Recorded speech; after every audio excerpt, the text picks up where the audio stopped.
এই পত্রিকাতে সম্পাদকের ছবি তার মৃত্যুর পরে আগে ছাপা হয়েছে কিনা আমার স্মরণে পড়ে না। তার মৃত্যুর পরে ছবি দিয়ে সংবাদটা করা হয়েছিল। যদি যৌথভাবে কারোর সঙ্গে ছাপা হয় সংবাদের কাজগুলো সেটা ভিন্ন কথা। এই প্রক্রিয়াটা উনি অনেককে পরে শিখিয়েছেন, অনেকেই তাকেও এই পথে অনুসরণ করেছেন। এবং এই পত্রিকাটা দিয়ে তিনি যে শুধু নিজে একটা পরিবারকে প্রতিপালন করেছে, তারা একটা পরিবারকে একটা বিশেষ পর্যায়ে উন্নীত করেছেন।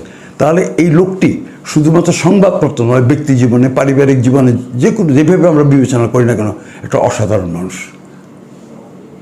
আজকে তিনি নেই। তার মৃত্যুর পর একটা হোঁচট খাওয়ার সম্ভাবনা ছিল, কিন্তু সেটা হাল ধরলেন তার স্ত্রী। তারপর তিনি আমেরিকা চলে গেলেন, সেখানে মৃত্যু হয়েছে। সে জায়গায় আসলো তার একমাত্র পুত্র বাকিন।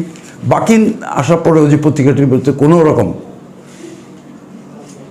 ভিন্ন রকম কিছু হয়েছে এমনটি বলতে হবে। এখন আপনি জানেন একটা দৈনিক, এত বেশি দৈনিক পত্রিকা প্রকাশিত হয়েছে, সংবাদ জানার জন্যে আপনি মোবাইলে বলেন, টেলিভিশনে বলেন, অনলাইনে বলেন, যেভাবে বলেন সারাক্ষণ আপনি সংবাদ পাচ্ছেন।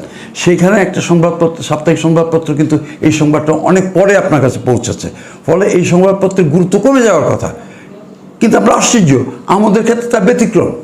এটা কমে তো যায়নি, বরং এটার গুরুত্ব তার প্রাচীনতার জন্য, তার ঐকান্তিকতার জন্য, তার পত্রিকাটির যে একটা নীতিমালা, যেটা কাউকেই অযথা সমালোচনা করা হবে না, কাউকেই অযথা পত্রিকাতে ফোকাস করে তাকে বিশেষ স্থানে উপনীত করার জন্য পত্রিকাকে ব্যবহার করা হবে না, এই যে নীতি, এটা কিন্তু এখনও এখানে বিদ্যমান।